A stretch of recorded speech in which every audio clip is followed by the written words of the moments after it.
Hi everyone, welcome back to learn medicine by doctor Nikita. और आज हम डिस्कस करने वाले हैं आईवी कैन्युला कैसे फिट करा जाता है पेशेंट्स में।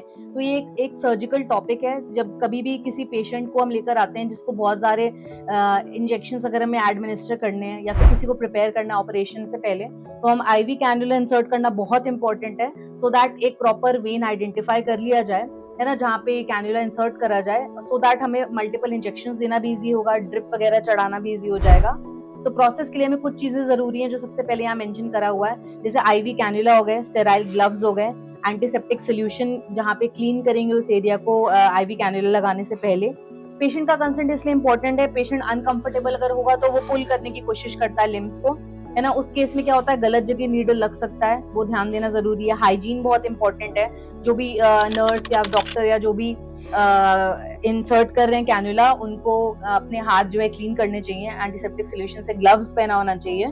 पेशेंट की पोजीशनिंग इस तरह की हो कि उसका लिम्ब प्रॉपर्ली दिख रहा हो, उसका हाथ या पैर जहाँ पे भी आप इंसर्ट कर रहे हैं हाथ में वो एक्सटेंडेड हो, है ना। आप जो एल्डरली पेशेंट होते हैं या किड्स होते हैं, अनकॉन्शियस पेशेंट्स होते हैं, जैसे इसमें भी लिखा हुआ है, तो उनके साथ थोड़ा सा ध्यान रखना पड़ता है ना, कि उनका लिम्ब प्रॉपर्ली पोजिशन है कि नहीं, या वो खींच तो नहीं रहे हाथ पैर, तो लगना गलत जगह जरूर हो जाता है।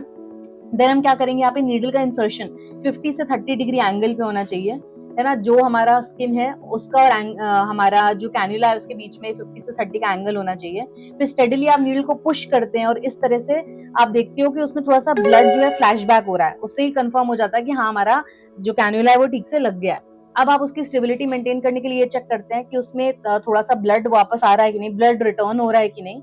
ऐसा हो जाता है फिर आप अपना कैथेटर नीडल को रिमूव कर लेते हैं, कैथेटर को प्रॉपर्ली वहां लगा देते हैं, और लगाने के बाद अब उसको सिक्योर करना बहुत जरूरी है ना। अगर हम उस पर क्या करेंगे, अब next next what will do is securing the cannula. तो हम उस पर एक एडहेसिव लगाते हैं जिसको हम ड्रेसिंग भी बोलते हैं, ताकि गलती से भी डिसलॉजमेंट नहीं हो जाए, जो हमारा डिवाइस है वो प्रॉपर्ली स्टेबल हो और वहीं पे नर्व पे ही उसी वेन पे लगा रहे, इधर उधर नहीं जाए।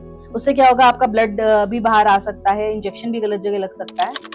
और फाइनली इंसर्ट करने के बाद हमें कुछ ऐसे कॉम्प्लिकेशंस देखने, फ्लेबाइटिस तो नहीं हो रहा, कहीं इन्फ्लेमेशन तो नहीं हो रहा, जो हम इंजेक्ट कर रहे हैं वो कहीं पे जो हमारा मेडिसिन है वो कहीं इकट्ठा तो नहीं हो रहा है ना। हो सकता है वो नर्व की हमारी वेन की जगह कहीं बाहर तो नहीं फ्लूइड जा रहा है, कोई और कॉम्प्लिकेशन तो नहीं है, स्वेलिंग हो रही है, रेडनेस हो रही है, इन्फ्लेमेशन हो रहा है, ये सारी चीजें नोट करनी है हमको। तो after that if all of this is done, अगर ये सारी चीजें परफेक्ट है, नॉर्मल है, तो हम ये चेक पूछते हैं पेशेंट से कि पेन तो नहीं हो रहा, उसे कोई डिस्कम्फर्ट तो नहीं हो रहा है। अगर ऐसा हो रहा है तो हमें कुछ एनेस्थीसिया भी देना पड़ेगा हमारा, ताकि पेन मैनेज हो जाए। फाइनली पेशेंट के साथ फॉलो अप करा जाएगा। अगर उसे कुछ कॉम्प्लिकेशन हो रहा है, उस जगह पे स्वेलिंग हो रही है, एडिमा हो रहा है, तो हम क्या कर सकते हैं, उस कैन्युला को रिमूव भी कर सकते हैं वहां से। और जब कैन्युला की रिक्वायरमेंट नहीं है, then immediately we'll have to remove that cannula. और अगर बहुत ज्यादा स्वेलिंग हो जाती है तो फिर हम लिम्ब को चेंज भी कर देते हैं, मतलब एक हाथ पे कंप्लीट हो गया प्रोसेस, तो नेक्स्ट इंजेक्शन के लिए हम दूसरे हैंड को भी यूज कर सकते हैं। तो thank you everyone, I hope you like today's lecture. Do like, share and subscribe to learn medicine by doctor Nikita.